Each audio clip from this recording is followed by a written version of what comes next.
Sira na ba ang decals ng inyong Surly bike? Tamang-tama itong video na para sa'yo. Tuturuan kitang palitan na sirang decal ng bike mo.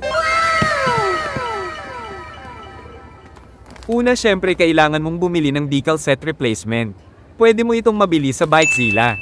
Bisitahin nyo na lang ang kanilang Facebook page para sa availability at price ng mga decals. Ang isang set ay naglalaman ng 2 piraso para sa down tube logo, 1 piraso ng head tube emblem, 2 piraso ng Fatty's Fits Fine para sa chainstay tube, 2 Surly logo para sa fork, 2 ulit Surly logo para sa seatstay tube, 1 Natch Chromoly label para sa down tube, 1 banjo para sa model ng frame, at meron din pala itong 2 logo ng disc rocker.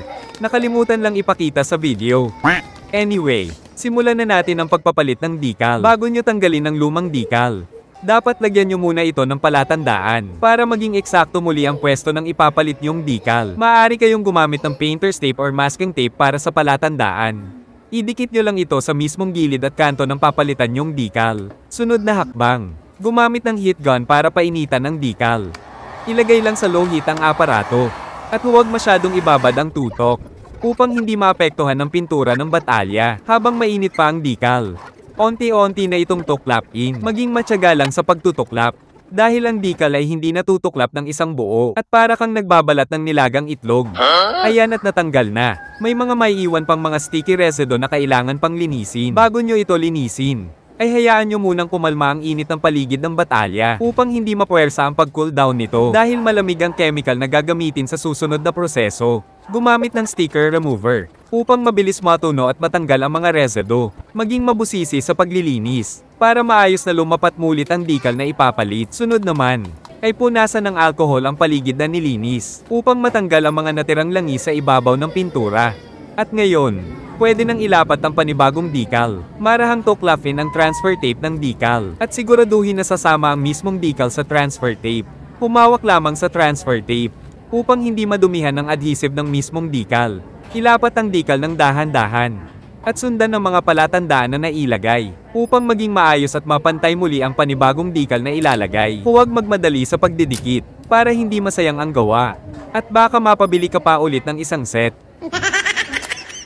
At kapag napantay mo na ang bawat gilid at kanto nito, simulan na itong hagurin mula sa gitna, maging marahan at madiin sa paghagod, para maiwasan na magkahangin sa loob ng decal. Pwede din kayong gumamit ng basahan habang hinahagod ang decal. Pagkatapos sa gitna, ay onti-onti na itong hagurin palabas, upang tuluyan ng dumikit ang decal.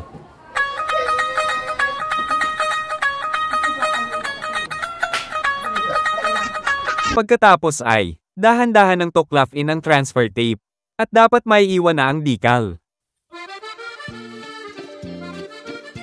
Maaari na ding tanggalin ang mga masking tape sa paligid nito. At para sa finishing touches, hagurin muli ang decal gamit ang basahan upang masigurado na dumikit ang mga kanto at mga gilid nito.